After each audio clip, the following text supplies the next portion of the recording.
আসসালামু আলাইকুম everyone, sure job শার্টলিপি ও computer training centre থেকে আপনাদেরকে আবারও স্বাগতম আরেকটি ম্যাথ টিউটোরিয়ালে। তো আজকে আমরা জব ম্যাথ লিখিত প্রস্তুতির যে অঙ্কটা আজকে আমরা সলভ করব সেটা হচ্ছে কি, কোনো আসল 3 বছরে সুদ আসলে 1452 টাকা এবং 5 বছরে সুদের আসলে 1620 টাকা হয়, আসল এবং সুদের হার নির্ণয় করো। সো এখানে আমাদের কি বলছে, দুইটা ডেটা এখানে দেওয়া আছে।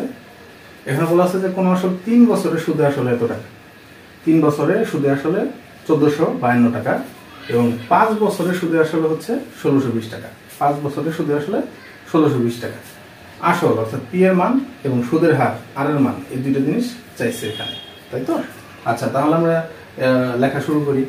দেখেন, সুদে আসলে মানে কি, এখানে হচ্ছে আই এর মান আছে প্লাস এখানে পি এর মান আছে। কথা ক্লিয়ার? কোন আসল 3 বছরে সুদে আসলে এত টাকা, সুদ এবং আসল মিলিয়ে হচ্ছে 1452 টাকা। একইভাবে যে 5 বছরে সুদে আসলে এত টাকা, অর্থাৎ এখানেও আই প্লাস পি, এখানেও কি আছে আই প্লাস পি। সেই জন্য আমরা একটু ভাঙ্গা লিখছি। আপনারা একটু খেয়াল করলে বুঝতে পারবেন যে আমরা যখন এই ম্যাথ টিউটোরিয়ালের প্রথম পর্বে আমরা একটা অঙ্ক করেছিলাম, পানি ভর্তি বালতির একটা অঙ্ক করেছিলাম। সেখানে কিন্তু বালতি প্লাস পানির ওজন, এইভাবে আমরা কিন্তু অঙ্কটা করছিলাম। হ্যাঁ, কারণ পূর্ণ বালতি মানে কি, ওখানে বালতির একটা ওজন আছে, পানির একটা ওজন আছে। হ্যাঁ, সেই জন্য আমরা ভেঙে লিখছিলাম যে বালতির ওজন প্লাস পানির ওজন। ঠিক একইভাবে এখানে দেখেন সুদ এবং আসল মিলিয়ে হচ্ছে 1452 টাকা। সেই জন্য আমরা একটু ভেঙে লিখছি যে এখানে আসলও আছে সুদও আছে। অর্থাৎ এখানে কত, আপনার যেহেতু 5 বছর, এখানে 5 সংখ্যাটা বড়, সেই জন্য 5-এর আগে লিখছি যে আসল প্লাস 5 বছরের সুদ মিলিয়ে হচ্ছে 1620 টাকা। একইভাবে আসল প্লাস 3 বছরের সুদ মিলিয়ে হচ্ছে কত, 1452 টাকা। এখন দেখেন তো, যদি আমরা বিয়োগ করি, এই এখানে প্লাস আছে, মনে প্লাস আছে, সেই জন্য মাইনাস দিলাম, প্লাস আছে মাইনাস দিলাম, এখানে মনে প্লাস আছে মাইনাস দিলাম। অর্থাৎ মূল কথা হচ্ছে আমরা বিয়োগ করলাম।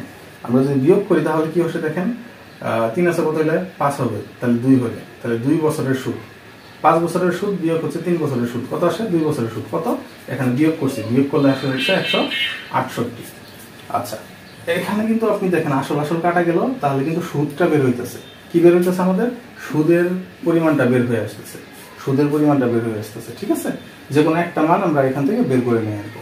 তাহলে 2 বছরের সুদ কত আসতেছে, 168 টাকা। তাহলে 1 বছরে কত, 3 বছরে কত, তাহলে 1 বছরে হচ্ছে অবশ্যই 2টা নিচে আসবে, আবার 3 বছরে কত, 3টার উপরে গুণ হবে, তারপরে কাটাকাটি, 2 1 2 আর 84 দুগুণা হচ্ছে 168 আর 3 84 252 টাকা। 3 বছরের সুদ এত টাকা। এখন আপনি আবার বলতে পারবেন যে 3 বছরেরটা কেন বের করলাম? আচ্ছা দেখেন, আমরা ইচ্ছা করলে এই যে 3 যে লিখছি না, এই 3-এর জায়গায় 3 বছরেরটাও বের করতে পারি, অথবা আমরা 5 বছরেরটাও বের করতে পারি সুদটা। হ্যাঁ, যে কোনো একটা বের করতে পারি, যেটাই বের করেন না কেন অঙ্ক মিলে যাবে। কিন্তু আমরা এখানে 3 বছরেরটা বের করলাম আর কি, ঠিক আছে? তাহলে 3 বছরের সুদ কত দাঁড়ালো? 3 বছরের সুদ হচ্ছে আয়ের মান আসলো, সুদের মান আয়ের মান কত আসলো, 252 টাকা। এখন দেখেন 3 বছরের কত, এই যে 3 বছরের সুদ এবং 3 বছরের আসল মিলিয়ে হচ্ছে 1452 টাকা। টোটাল 1452 টাকা, টোটাল 1452 টাকা। ওইখান থেকে যদি আমরা সুদের পরিমাণটা বিয়োগ করে দিই, সুদের পরিমাণটা বিয়োগ করে দিলে কি আসে, আসলের মান আসে, আসল চলে আসে। আসল কত টাকা, 1200 টাকা। ওই যে বলছেন না যে আসল কত, আসল কিন্তু বের হয়ে গেছে অলরেডি।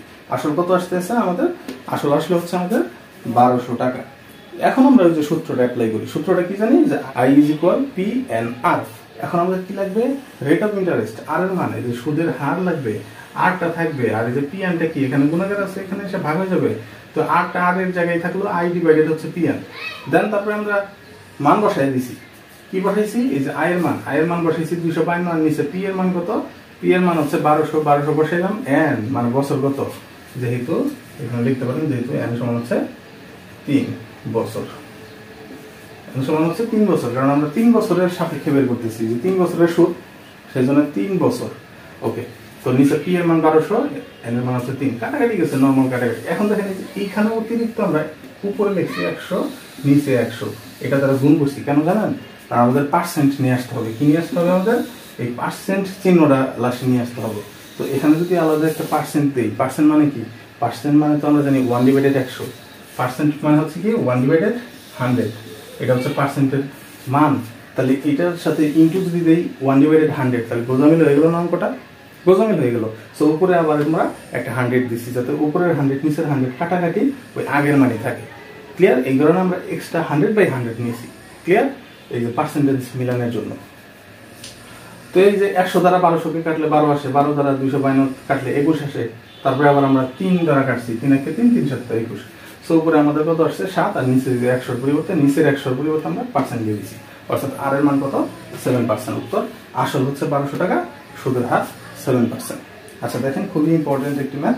তো এই প্যাটার্নের ম্যাথগুলো আপনারা পারবেন কিনা আমাদেরকে অবশ্যই কমেন্টস বক্সে জানাবেন, এবং এই ম্যাথটি যে বুঝিয়ে দিলাম কোনো সমস্যা আছে কিনা কমেন্টসে জানাবেন অবশ্যই। হ্যাঁ, এবং লাইক, কমেন্ট, শেয়ার, সাবস্ক্রাইব অবশ্যই করবেন। ঠিক আছে, ধন্যবাদ সবাইকে।